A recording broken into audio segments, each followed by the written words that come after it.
Amateurs make the biggest mistake with their wedges because they don't know how far they hit them.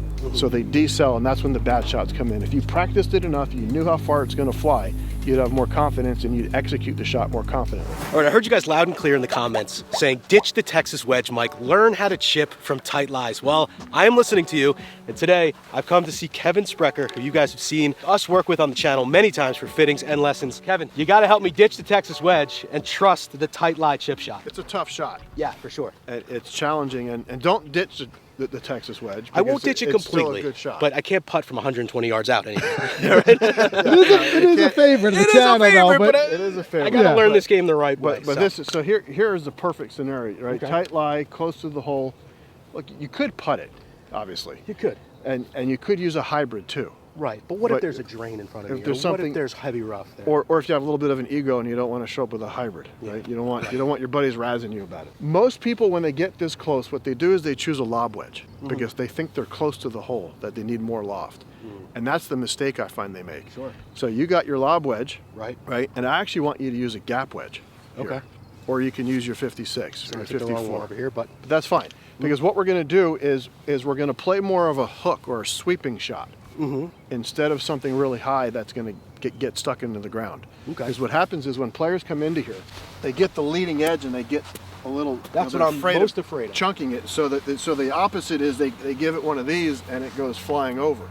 So what we're going to do is we're actually going to close the face, right? We're going to close your stance and feel like you're going to hit kind of a putt, a little hook putt. So the club, you're actually going to feel the face turn over just a little bit. I'm just going to hit a little shot this way. Hit something like that.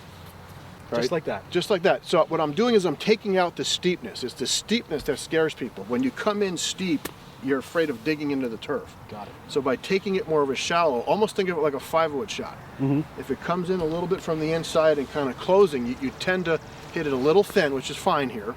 But the face is closing as you do it, so it kind of keeps it low and running. But it's not a skull because you're not hitting off the bottom of the club. Got it. Now, how about this concept I'm seeing a lot of people do, like maybe standing a little more upright?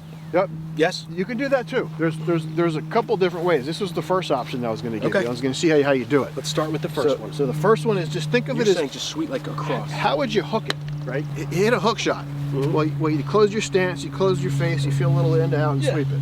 All right, so let's try that. Yeah. So close, get narrow with your stance. Narrow. Right foot back. Right foot back. Left foot forward. There. It's almost like, yep. Play the ball a little less forward than you have it. Okay. So where's my weight here? Weight's a little left. Okay. Right. So the feeling, I'm going to give you the feeling. Put your weight a little left. Okay. Is the club's kind of going like this as you go through. Little into out and closed. Right. Okay. So don't be so tight. Because I see we try to get cute with it and we end up. Exactly. Yeah. So you can't get really tight with your arms because you want to be able to.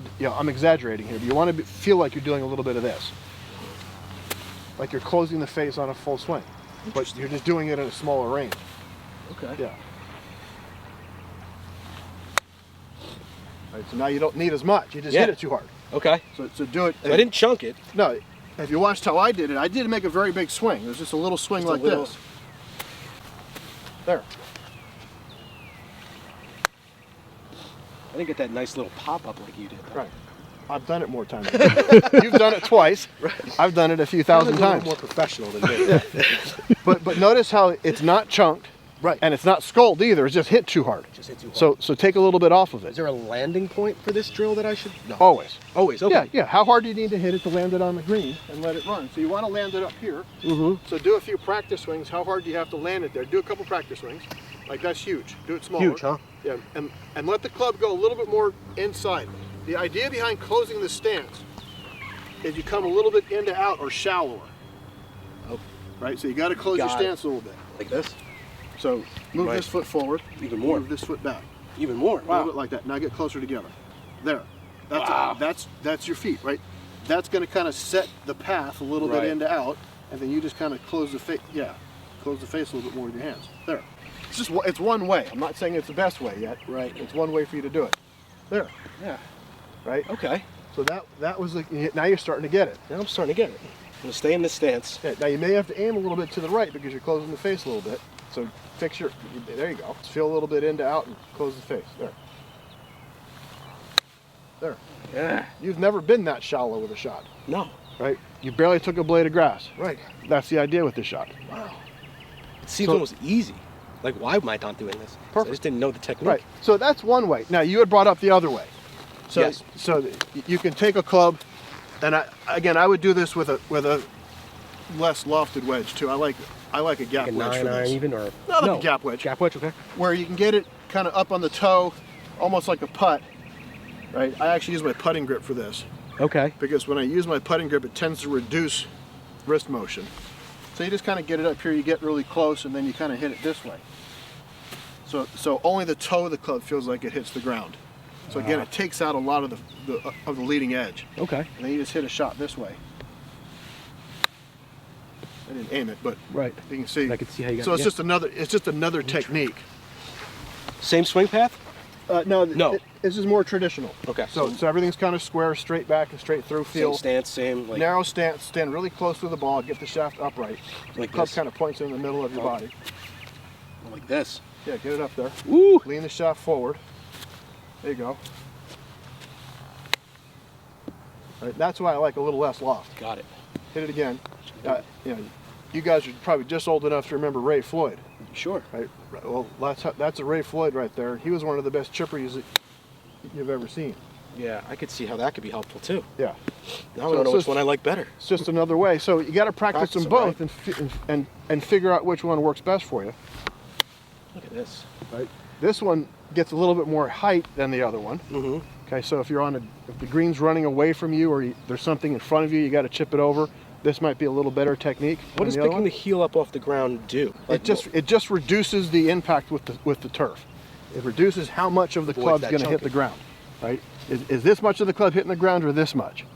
Right. So it just reduces the turf interaction. As you can see, this shot produces a little higher trajectory, and the other shot's a little bit lower. Options. So you choose, depending upon how much green you have to work with, you choose what's best for you. And you're looking up a little bit. Looking up. And User error. And I'd actually go a little firmer with your grip on this Okay. because you don't want too much wrist motion. The other one we had to close the face. This one we don't. Yeah, get it in there. Lean the shaft more forward. There. Oh, I can see how it pops up like that. Yeah. Yeah. Add a little speed to it this time. There. Yeah. Like I'm nervous to trust it and I don't want to blade it. Yeah. And that's why you got to practice something that's new on the practice area first before you take it on the course and get comfortable with it, so you know how the ball is going to react. Amateurs make the biggest mistake with their wedges because they don't know how far they hit them.